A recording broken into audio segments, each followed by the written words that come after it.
पर हम जाने वाले हैं महाराष्ट्र के खुर्सापर गेट। लेकिन फ़िलहाल हम जा रहे हैं सिलारी गेट, क्योंकि यहाँ पर हमारा स्टे बुक है फॉरेस्ट डिपार्टमेंट के रिसोर्ट में।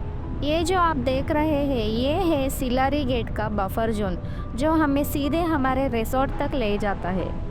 ये रहा सिलारी गेट का मेन एंट्री पॉइंट। इसी गेट के अंदर की तरफ फॉरेस्ट डिपार्टमेंट के रिसोर्ट लोकेट है। सिलारी गेट पर भी कोर जोन और बफर जोन दोनों सफारी होते हैं, लेकिन इस ट्रिप में हम यहाँ सफारी के लिए नहीं रुक रहे। आज हम सिर्फ यहाँ स्टे करेंगे और कल सुबह खुर्सापर गेट सफारी के लिए निकलने वाले हैं। सिलारी गेट का फॉरेस्ट रिसोर्ट प्राइवेट रिसोर्ट के कंपैरिजन में काफ़ी बजट फ्रेंडली है और साथ ही स्टे भी काफ़ी कंफर्टेबल मिलता है। यहाँ पर अलग अलग टाइप के कॉटेजेस और स्टे ऑप्शंस अवेलेबल है, जिनके चार्जेस भी अलग अलग होते हैं। हमने यहाँ टेंट हाउस स्टे चूज किया है, जो काफ़ी कंफर्टेबल, क्लीन और पीसफुल है। यहाँ रूम चार्जेस में फूड इंक्लूड नहीं होता, खाना अलग से चार्जेबल होता है, जो यहाँ की कैंटीन में ऑर्डर करने पर प्रोवाइड किया जाता है। आज रात हम यहाँ सिलारी गेट में स्टे करेंगे और कल सुबह खुर्सापर की मॉर्निंग सफारी के लिए निकलेंगे। सिलारी गेट से खुर्सापर गेट सिर्फ 20 मिनट की ड्राइव पर है, इसलिए ये लोकेशन खुर्सापर सफारी के लिए काफी कन्वीनियंट है। परमिट का प्रोसेस कंप्लीट होने के बाद हमारे जिप्सी का नंबर अलॉट हो चुका है। जैसे ही सुबह 6 बजे होते हैं, सारी जिप्सीज अपने अपने रूट नंबर के हिसाब से जंगल के अंदर मूव करने लगती है और इसी के साथ शुरू होती है आज की सफारी। सफारी शुरू होते ही हमें दिखा इंडियन स्कूप साउल, जो एक सूखे पेड़ में बिल्कुल कैमोफ्लेज हुआ था। ये रात में एक्टिव होते हैं और दिन में तेज रोशनी से बचने के लिए आंखें आधी बंद रखते हैं। इस उल्लू के सर पर जो हॉर्न जैसा दिखते हैं, असल में वो कान होते हैं, जो ऊपर की तरफ होते हैं। ये इंसेक्ट्स छोटे बर्ड्स का शिकार करते हैं और इतनी साइलेंटली फ्लाई करते हैं कि प्रे को अंदाजा तक नहीं होता। उल्लू को देखने के बाद हम सुबह के जंगल का नज़ारा एंजॉय करते हुए आगे बढ़े।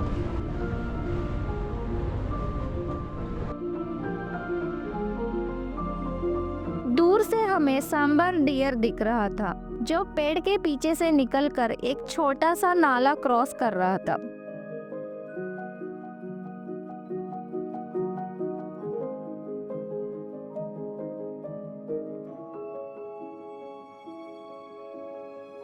पेंच जंगल महाराष्ट्र और मध्य प्रदेश दोनों स्टेट में फैला हुआ है। महाराष्ट्र साइड में ये जंगल लगभग 748 स्क्वायर किलोमीटर एरिया में फैला है। उसमें सिर्फ 20% में ही सफारी अलाउड है। क्या है? व्हाइट पेड़ है ना, इसमें टाइगर्स की स्क्रैच मार्किंग है। नीचे साइड में वो फीमेल टाइगर्स की, और जो ऊपर साइड में है ना वो मेल टाइगर्स की स्क्रैच मार्किंग है। वो अपने टेरिटरी के लिए स्क्रैच मार्किंग ये करते फर्स्ट वाला ओके, हाँ। वैसे हर जंगल में 2 तरह की सफारीज होते हैं, बफर जोन सफारी और core zone safari. Buffer zone में ह्यूमन इंटरेक्शंस थोड़ा ज़्यादा होते हैं, जबकि कोर जोन में लिमिटेड सफारीज होती है, जिससे एनिमल्स बिना डिस्टरबेंस के आराम से अपने नेचुरल हैबिटेट में घूम सकते हैं। पेंच टाइगर रिजर्व की एक खास बात यह है कि इन्हीं जंगलों से द जंगल बुक के हीरो मोगली की कहानी शुरू हुई थी। इस जंगल में घूमते हुए बचपन की वो सारी यादें फिर से ताज़ा हो जाती है।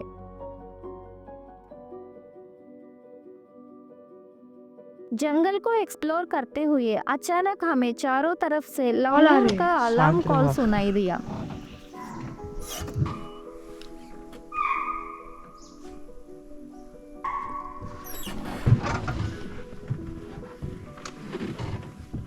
हम शांति से एक जगह रुक गए, ये देखने के लिए कि शायद कोई टाइगर या लेपर्ड आसपास में है। काफ़ी देर तक कुछ दिखाई नहीं दिया। फिर हमें एहसास हुआ कि शायद टाइगर या लेपर्ड हमारे पीछे से गुजर चुका था और हमें पता ही नहीं चला। जंगल सफारी में ऐसे अक्सर होता है, कभी कभी शिकारी हमें देख रहा होता है और हम उसे देख भी नहीं पाते। खुर्सापर में भी एक ब्रेकफास्ट पॉइंट होता है, जहां जिप्सी से उतरने की परमिशन होती है। जंगल के किसी और हिस्से में जिप्सी से उतरना अलाउड नहीं होता। ब्रेकफास्ट के बाद हम फिर से सफारी के लिए निकल पड़े। सुबह होने के साथ साथ हमें कई अलग अलग प्रकार के बर्ड्स दिखने लगे। यह बर्ड डाइवर्सिटी तुरिया गेट से काफी ज्यादा लगी।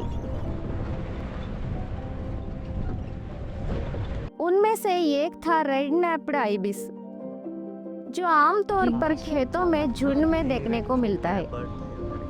IUCN के हिसाब से ये लिस्ट कंसर्न कैटेगरी में आता है।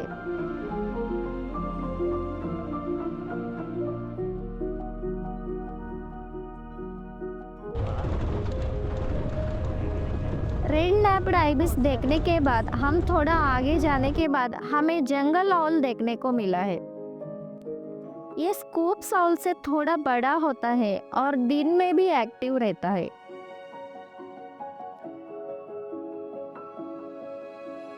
और उसके बाद हमें ब्लैक हेडेड ओरियोल दिखाई दिया, जो गोल्डन येलो बॉडी और पूरा काला सर। ये बर्ड अक्सर पहले आवाज देता है फिर नजर आता है। बर्ड्स को ऑब्जर्व करते हुए हम जंगल एक्सप्लोर करते हुए आगे बढ़े। पिंच में कई छोटे छोटे खूबसूरत लेक है, जो देखने में काफ़ी सीनिक लगते हैं। इन लेक्स के पास हमें काफ़ी सारे वाटर बर्ड्स देखने को मिले हैं, जिनमें से कुछ बहुत दूर दूर के एरिया से माइग्रेट होके यहाँ आए हैं।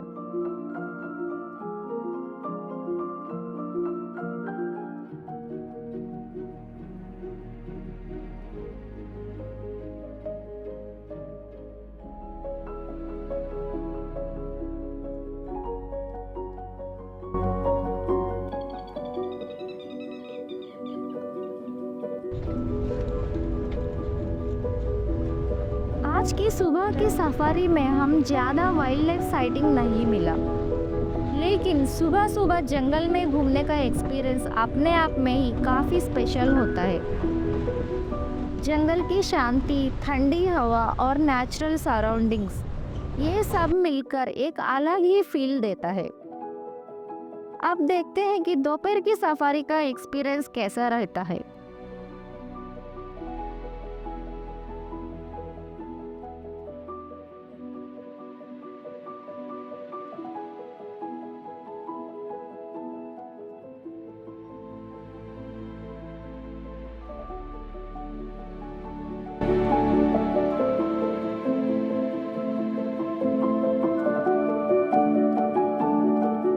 परमिट प्रोसेस के बाद हमारी आफ्टरनून सफारी शुरू होती है।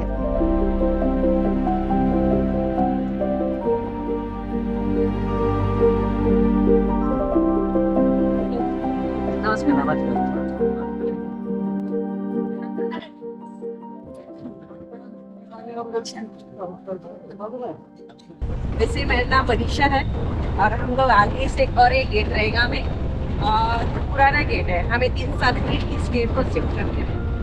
और आगे से हमें अलग अलग रास्ते थोड़ा स्पीड से चलना है, तो बाकी ये जो दोपहर में सुबह की मूवमेंट के हिसाब से अभी हम चलने वाले हैं। जंगल में टाइगर को स्पॉट करना इतना आसान काम नहीं होता। हम जंगल में जाते हैं और ऐसे नहीं होता कि टाइगर या लेपर्ड बस ऐसे ही बैठा हुआ दिख जाए। सफारी के दौरान स्पॉटेड डियर, लंगूर और दूसरे एनिमल्स के अलार्म कॉल्स और टाइगर पग मार्क्स को देखकर गाइड सफारी को उसी डायरेक्शन में ले जाता है। इन्हीं साइंस के वजह से कभी कभी हमें झाड़ियों में बैठा हुआ टाइगर या लेपर्ड दिख जाता है। और एक बात याद रखनी चाहिए, जंगल सफारी का मतलब सिर्फ टाइगर देखना नहीं होता। यहाँ कई सारे जानवर, साथ ही जंगल की खूबसूरती, शांति और नेचर को आप महसूस कर सकते हैं। डियर है। सफारी शुरू होते ही हमें एक स्पॉटेड डियर दिखा, जो गिरा हुआ एंटलर चबा रहा था। डियर हर साल अपने एंटलर्स गिरा देता है। जब नए एंटलर्स ग्रो होने वाले होते हैं तो बॉडी को बहुत ज़्यादा कैल्शियम और फास्फोरस चाहिए होता है। इसलिए जंगल में गिरे हुए एंटलर्स को डियर चबाते हैं ताकि वही मिनरल्स दोबारा बॉडी में जा सके। स्पॉटेड डियर को देखने के बाद हम जंगल सफारी में आगे बढ़ते हैं, तभी हमें रॉकेट टेल ड्रोंगो दिखता है। ये एक चमकदार काला रंग का पक्षी जिसे मिमिक्री बर्ड भी कहते हैं। ये दूसरे बर्ड्स की आवाज कॉपी करता है और प्रेडेटर्स के बारे में अलार्म कॉल्स भी देता है। इसी वजह से इसे जंगल का गार्ड भी कहा जाता है।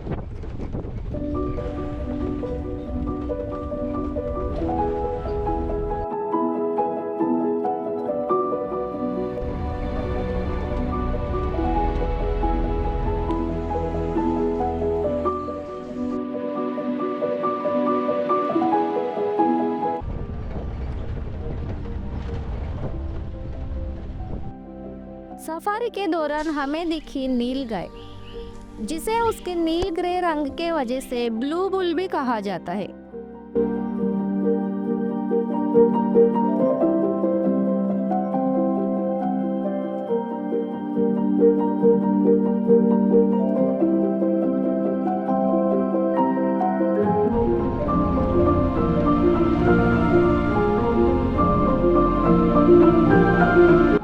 नीलगाय को देखने के बाद हम थोड़ा आगे बढ़ते हैं, तभी हमें इंडियन गौर भी दिख जाता है। एशिया का सबसे बड़ा और सबसे ताकतवर वाइल्ड कैटल है। अडल्ट मेल गौर का वेट 800 से लेके 1000 किलोग्राम तक होता है। इंडियन गौर को देखने के बाद हम अपना सफारी आगे बढ़ाया, तभी हमें कहीं दूर से झाड़ियों में वाइल्ड बोर देखने को मिला है। वो इतना दूर में है कि उसको सिर्फ कैमरा में से ही देख पा रहे। वो साइलेंटली मुंह नीचे करके अपना खाने के लिए ढूंढता हुआ नजर आया।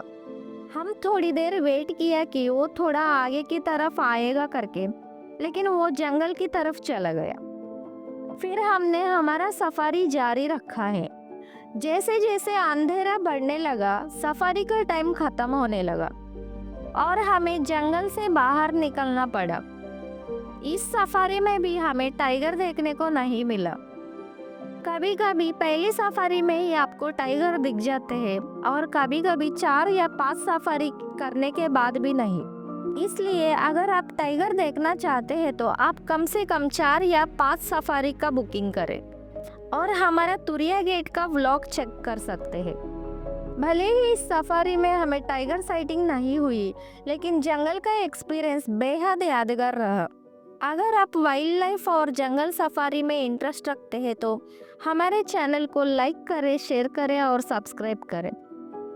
पेंच सफारी के रिलेटेड कोई भी सवाल हो तो आप कमेंट में पूछ सकते हैं।